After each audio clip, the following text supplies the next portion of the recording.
challenging time than not. And what you have to always keep your head about you is that, it's okay to make a lot of money when things are hitting the fan and everything is going. And all you really have to remember is that it's all right. Somebody's going to be making that money. It might as well be you. And the fact that you can always do good things with it. Just remember, no one is able to give to charity if they don't have the money already. If Bill Gates wasn't one of the richest men in the world, he couldn't be doing what he's doing now. So please keep that in mind as we're going through the program, and wipe out of your head any of this sense that, you know what, no, I can't do it because, well, I'm exploiting this crisis. I'm taking advantage of this crisis. I'm doing things that I, shouldn't be doing. And if you get that through your head, you'll be much more successful, and you'll find out that down the road you can help whoever you want to help, but the money and the opportunity will be there now. Now, I know that some of you are going to struggle with that, and all I can say is put that aside and move on. So what we're going to do is we're going to be diving into questions in just a second. Now, I know some of you are sending in bunches of questions. Some of you are not sending questions. So I'm going to just take a quick moment to say again, go join the Facebook group Position to Win. We monitor it. We'll look at it. And that is by far the easiest way to connect with me, because I can tell you that I have clients who pay me a whole bunch of money. And why wouldn't you just ask those questions? Now, some questions may not be worthy. I'm not a believer in that there's no bad question. There's lots of bad, stupid questions. But what we want to do is help everybody that we possibly can. So keep that in mind. Ask the questions that you need to ask, and we can move from there.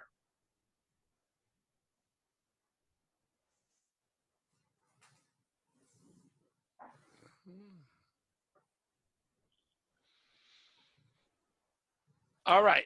So now let us start with our first question. What do we have, Sandra, on the tip of everyone's tongue? All right. How do you develop a hunter's mindset?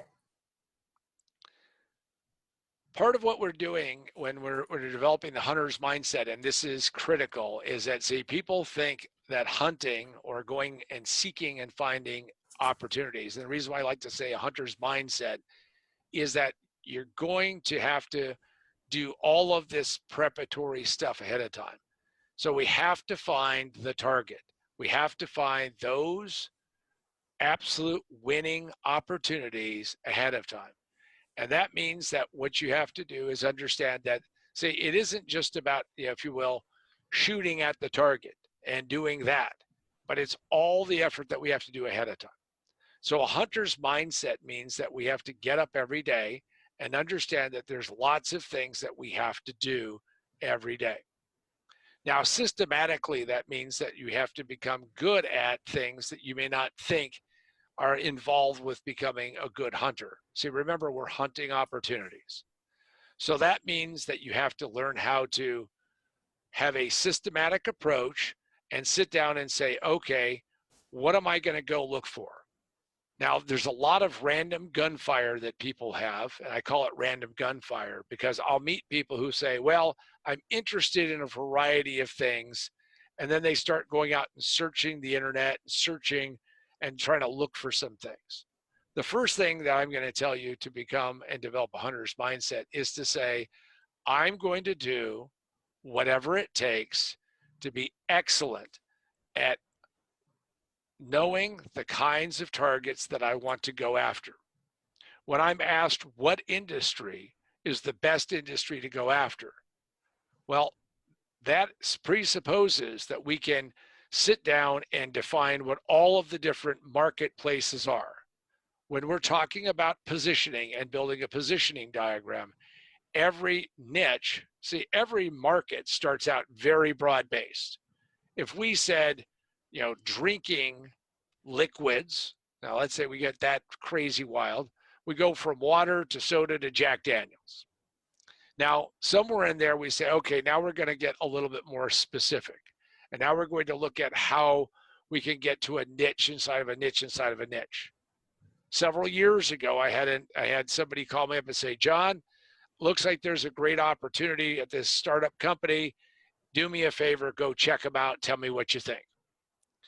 And I altered my schedule and I went and met with the CEO, the chief banging the drum, shaking the tambourine guy, and his marketing director. And we meet in downtown LA. Well, all I can tell you is downtown LA has some exciting and pain in the ass parking. Now, he was in an incubator, which is a nice way of saying shared office space, but everybody is sitting around telling each other how rich they're going to be down the road. And what he does is I said, okay, I'm here now. I don't expect that you have all the answers. Now, I sat down and talked with him and his marketing director, and they were in the liquid for somebody to drink, humans to drink. And they spent a lot of time telling me stories about people who were drinking their product and loving it. Now, at this point in time, coconut water had become exceptionally exciting and hot. In fact, I knew people who were investing in coconut plantations. By the way, all of those guys went broke. But what he had is he had not, it was C, but he didn't have that. He ended up having got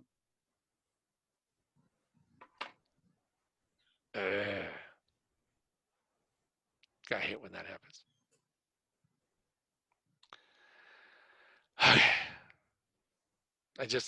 I thought I had the damn thing on airplane mode, but it's not.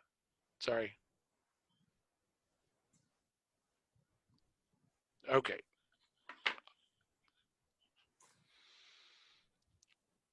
All right. How do you think I should restart this segment? You could just go back to the line where you'd said the not making a lot of money on the coconut Okay. plantations or something like. Just start over that line and then go from there. All right. Sorry, Gabe. I know this is this is like that's why it's an experiment here. Okay. So these guys invested in a bunch of coconut plantations, and well, all of them went broke. But this is before they went broke. This is still a hot time. So the two of them sit there and they tell me all about what they're doing. And they have these really cool little metal pins, which I got one, so I could like put it on my, poke a hole in my shirt and wear a little pin. And what it was is it was for cactus water, because they were in the cactus water business and they were going to do cactus water. Now they then spent the next 30, 40 minutes telling me about the cactus water and why this was going to be so cool. They had celebrities who were Instagram celebrities, it turned out, who were pushing the cactus water. Now, the thing they didn't have is they didn't have any cactus water for me to drink or taste. They didn't have anything like that at all. Now, you may say, John, how does that have to do with becoming a good hunter? Or, how do you develop that mindset? Well, the mindset is that I knew at that point in time, the last thing I wanted to do was spend a lot of my life figuring this out. By the way, they matched the book perfectly because they had spent 3 years burning through various people's money getting this out there. And what they decided to do is take feedback from the audience, the people who really weren't buying much of this, and they were going to make their life even more complicated. A hunter's mindset is there's opportunity all around us, but we have to be very discriminating. In fact, we have to disqualify those opportunities that don't match up, that don't fit, that don't get to where they need to go. Because I can assure you that if you get yourself into this thing of where every time you see a deal, you're trying to figure out how to make it work, you will in all likelihood fail. So we start by developing hunter's mindset to say, first off, we look at all the opportunities that are around us. And then what we do is we carefully select those that have the highest probability. And we develop this because every day we have to be on the lookout and on the hunt. So that is how you start to develop a hunter's mindset. So what is the next question? So are people born with a hunter's mindset or do they have to develop it? So this is all about heredity versus environment. And I think that a lot of people aren't born with this kind of sense of opportunity and seeing it all around them. So I believe that what you have to do is you have to cultivate whatever natural curiosity that you have and say, how do I take that natural curiosity, whatever level that is, and then go out and every single day go look for another opportunity and another opportunity, another opportunity. The beauty of how we do it today versus when I started years ago is that, frankly, you can go out on the internet and let your fingers do the surfing and start finding things. Now, part of it, though, is that you have to make sure that you don't have what I call the internet syndrome, which is that you have this vast, giant ocean that's not even ankle deep. You need to make sure that you can dive deeply. So, are some people more predisposed? Do they see opportunity all around them? Do they grasp that? Yes, and in fact, we'll talk about that in greater detail as we go through this process. But one of the things that you always have to do is whenever you're presented with something is to say, do I have an opportunity or not? Or could that be an opportunity? Or how would I turn that into an opportunity? Do those three questions and you'll help develop more of a sense of it. Because you have to have that curiosity. You have to have that motivation to go out and look for it. If you're not curious, if you're not interested, if you're not always thinking, well, what could I do with this or where could this be? Now, I will give you a little bit of caution, which is lots of times people think, well, John, I want to always look for the new. Well, sometimes that's a good thing. But the real question is can I look at all of the different stages of the adoption curve and find opportunity in each of those? And the answer is yes. So do not become enamored with only the brand new and the shiny that's never been sold. Also find out something that has been sold for some period of time that could be redone. Imagine if Howard Schultz and the two guys who were his partners, because again, he wasn't one of the originals at Starbucks, said, you know what? Coffee's been done for hundreds of years. We're going to go find something new. We're not going to do tea. We're not going to do coffee. Let's go find some other substance in nature and let's turn that into a brew of some kind.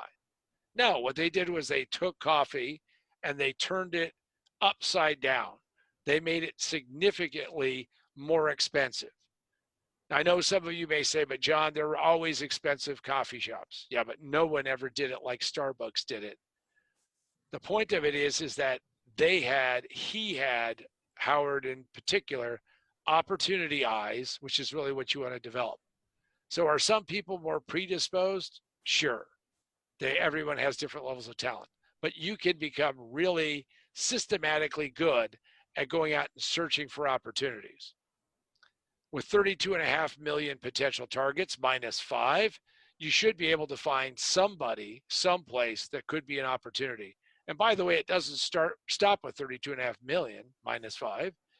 It actually is, think about all the various products and services that every single one of these companies sells, all the intellectual property they have, and what potentially might be an opportunity there. In fact, yesterday, I got an email from a long-term friend who said, I have this portfolio of software products that I sell. I have one that is successful. It doesn't quite fit in with my current mainstream. And essentially, I'm interested in peeling that off and spinning it off and selling it. Are you interested or know somebody who's interested? Well, we'll go through the due diligence and we'll look through it and see if in fact it meets the criteria that myself or my investors or those around me who might be interested in it. But the point of it is that you have to develop this mindset, I believe, because I don't think anybody is fully formed with it. We may be predisposed, we may like to do it, but I don't think anybody is just ready right out of the chute to become and have that opportunity mindset. So let's talk a little bit about some of the things that we've got going on. So first and foremost is the fact that we have some books. Now, for some of you, if you have not yet picked this up, available on Amazon, Barnes and Noble, Books A Million, your favorite bookstore if they were open. And that is, most businesses fail in the first 5 minutes. It just takes them 3 to 5 years to realize a position to win. Go check it out. Go pick it up. It's available also in Kindle Store. Should be available in other digital formats. You can also buy it directly from our website, positiontowinbook.com, positiontowinbook.com, and you can go check it out there. And if you buy it from directly from us, and no, you're not going to be saving money, you'll be paying a little bit more, but you'll get it autographed by me. And we have some of them that are already autographed by Gabe, and away you go, and you got it. The other thing is that our second book, Remote Work for a Better World, is up on Amazon. It's only 99 cents. Listen, don't be a cheapskate. Go buy it, pick it up. In fact, it will show you how to become better at doing remote work and becoming stronger at it. And if you do that, I can tell you that you're going to be more successful as you go forward. And we really have put in some effort to pull this thing together. And that is also supported by its own website called survivethequarantine.com, survivethequarantine.com, and check that out. And then I'll give you two more. The next one is that I actually have a YouTube channel. And for those who are long-term followers of me, this is a big shock. I have to thank Gabe for helping pull and push and prod and poke and get this up and running. But we have a YouTube channel. Right now, it's got a lot of the Raging Verbalist, if not most of it, up there. We will add some other things. By the way, if there are topics that you're thinking that maybe John should be talking about, toss them into where? Facebook group, Position to Win. Trying to keep saying it so people start doing it. And then, frankly, I got to tell you, this is exciting, which is we're going to have a contest. And there's a contest that's coming. Watch this space. And when the contest comes, there's going to be some pretty cool prizes, some pretty cool stuff. And I think you're going to really like it. And hopefully what you're going to do is you're going to say, yep, I'm going to win the contest. So I won't even tell you what it is, but we're now carefully seeking something that would be fun, intriguing, and interesting, something that you'd be proud of, something that you would have with you as you go forward to remind you that as I whisper in your ear, get off your ass and go do something, and go, well, you can't knock on doors, but go Zoom to somebody, go text to somebody, go do something with somebody, and go out there and do that. Because part of being a hunter is you got to go out and kind of make some things happen, because you have to do that. So now let us drop back into some questions. So what is our next question, Sandra? All right. How is now at this point in time different than other points in time?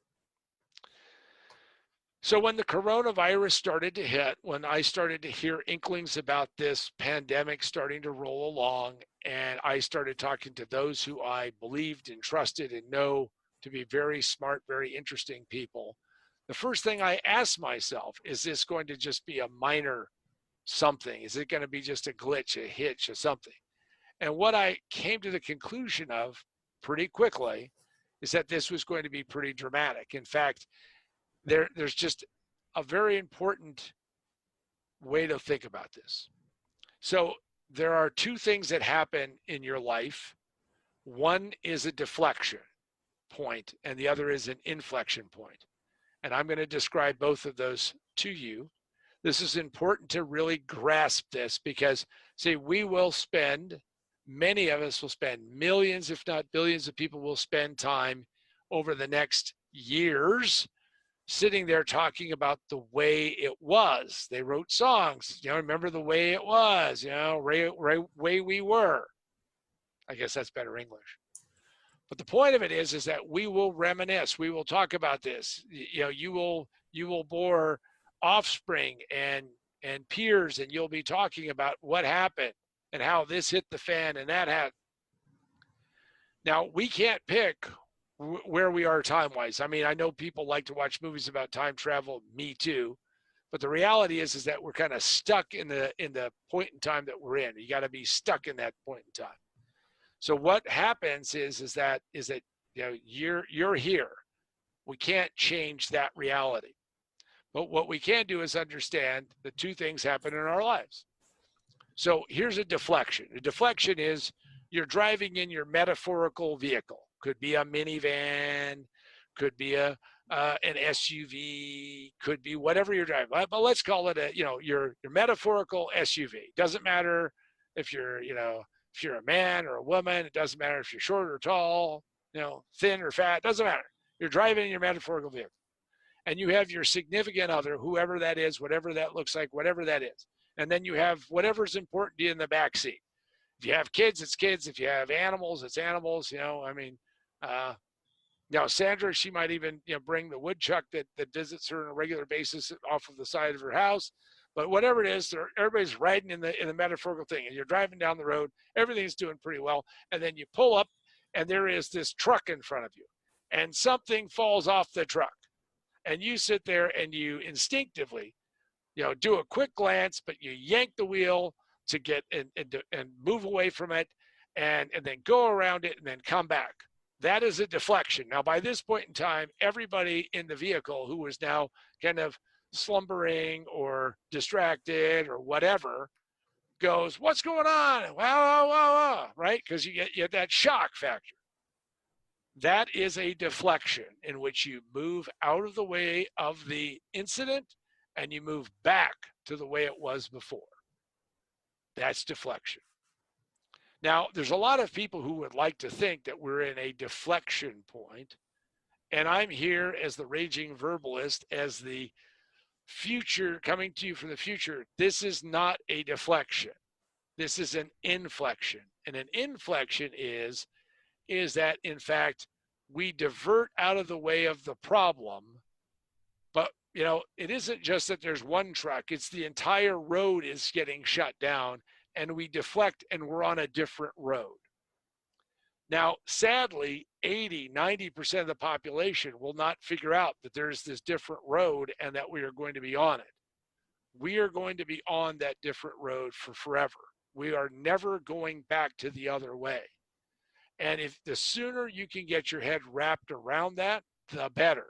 The sooner you can move to that new place, the better, because that's how you'll be able to be successful in life. See, when you go out and we start meeting people, when I started doing turnarounds, I'd meet people, and they would always tell me about their golden year or years or quarters or whatever. And the thing that I had to do is I had to be that person who showed up and said, it doesn't matter. It's over and it's done. We've now moved to a different place. So we are now in an inflection point, and that inflection point is creating opportunities. Now, opportunities always arrive looking very different than we'd like them to look. See, we'd always like to think of them being what? Oh, no worries, no problems, right? An opportunity is nice and clean and pulled together, and it's in a nice little bow and everything. Almost never the case. Chaos is what has brought this opportunity. And this is different because, unlike the Great Recession of a little over 11, 12 years ago, we are not going to go back to the way it used to be. Now, one could say that we never went back in the Great Recession, but this is of a much greater and much larger magnitude than ever before. Keep that in mind, and it will help you in a very big way. All right. So what is the next question, Sandra? What will you do today to develop a hunter's mindset? So that's a good question. See, many people think that what you do is you arrive at some point in time. And by arriving at some point in time, everything is all done. It's all situated. It's all pulled together. It's fantastic. You've got it all knocked. You got it all figured out. People say to me, John, well, it's relatively easy for you, right? It's easy for you because, you're already there. But every day, I personally am working constantly to develop and become a better hunter. And the reason I want to become a better hunter is that we are today in uncharted waters. We need to work very hard to stay in front of all this. And part of that is that we need to become more successful. And to become more successful, it comes down to this. Every day you have to develop that hunter's mindset, because if not, we're going to miss those opportunities. Tell you a quick story.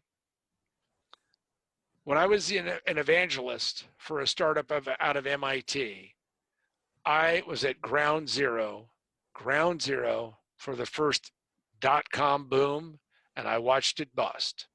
What I missed, though, was the opportunities. In fact, I looked down on many of those companies and said, how are you guys going to make money? You're not making money. You're not getting your act together. You're not doing this. You're not doing that. And what I learned was that, well, a lot of people made money going up. A bunch of people lost the money going down, but I missed the ride. The point of it is that we now have a similar situation, though it looks like the inverse of it. We have ground zero. This thing is blowing up right now. Now, what happened is that I would run into people after the .com boom was booming, and they would say to me, well, I knew that this stock was going to do well, or I knew this was going to happen. And I always looked at them, because we're sitting on a Southwest Airlines flight, which is essentially a bus in the air, and say, well, where's your $5 million? Of which they would say, what $5 million? And I said, precisely, because if you knew these things, you would have made millions of dollars, because you would have gone out and bought options, got credit card cash advances, eating beans and buying this stuff and made a fortune, but you didn't do that. So we have a tendency to look back and fondly remember that, wow, I knew it was going to work out, but did nothing. See, part of having and developing a hunter's mindset every single day is that you have to know that we have to take advantage of them today, not knowing precisely the outcome, not knowing precisely the circumstance by which this will be successful or unsuccessful. But we have to take the chance. We have to take the risk. We have to go forward to do that. If you do that, then you'll be able to say, I know where the money is because I made it and put it in the bank. Now, you may say to yourself, how will I get there? What will happen? Years ago, I used to teach a course, and it was a high end, it was many thousands of dollars, to teach people how to go out and do deals. And what I discovered is that people kept falling into traps. I didn't want them to. I thought I was giving them enough information so they wouldn't, but they would fall into traps. And the traps they would fall into is they would fall in love with working on the deal, the shiny object, and getting themselves pulled through. Now, as this was starting to shape up, understand that as the pandemic was starting to take off, I was focused with laser focused on the fact that I was launching my book. Remember, my book, Most Businesses Fail, 30 years in the making, working with Gabe for 2 years to get it finished. So at 30 years in a Colombian, and I got to the point of where I said, wow, this is great. We're going to launch on March the 17th, and we are going to be ready. And this thing hit. So I had to do what? I had to do what I learned so many years ago playing poker. You have to dump that hand and go to the next one. And the next one is the opportunities we're talking about now. So here's what I've learned and what we're developing. What I'm developing is a method by which you can take advantage of the coming boom, explosion, unbelievable torrent of opportunity that will be available in the turnaround space. However, I'm not going to go and start by teaching people how to do deals. I'm going to teach people, as we're going through right now, how to develop a keen hunter's mindset, an eye to find opportunity, to put that together and bring it back to a group that I have assembled carefully of professionals in a variety of different fields and areas, so we can look at that and make that successful. The age of the turnaround, that golden age that I have always wondered if it would ever show up, is about to happen. And as that goes forward, hopefully you'll be thinking about joining me as well as others. Now, we're in the early beta stages, and you'll be hearing more about the program as we go forward. You're getting some of the information here. Why? Because in today's day and age, we're getting inundated with lots of information. But I hope that what you'll do is you'll see that it's better to be part of a group than to do it alone. But what I do know is that, in fact, the age of the turnaround is going to take place. I know that, I feel that, and all you have to do is look at any financial publication, any website, and you'll see the destruction that's going on around you. So let me wrap up by first off thanking you for coming on and spending some time, and also remind you that every Monday I do a webinar called Speed Start Monday. And Speed Start Monday is aimed very specifically at selling. And it is a member site. It's for fee. That means you have to pay money. However, for those of you who want just a little taste, like you're in the Costco and you get a little, little sausage and you get a little piece of some morsel and everything. So I do a freemium every Monday. In fact, we're working to make those even better. And that freemium gives you a little sense, a little something you're going to see. So I remind you that the freemium comes up and we're shooting to get a schedule developed, but it's like 6:45 to 6:50 a.m. Mondays, and that's Pacific time. Also, again, we have the Position to Win book.com website, so you can get some more information, insights about that. You want to think about joining Speed Start Monday. By the way, I just did earlier this week 818. We're in a very interesting groove right now. You join as a member, you get to get access to, well, we have hundreds, not all of them are up on our platform, but we have lots of them.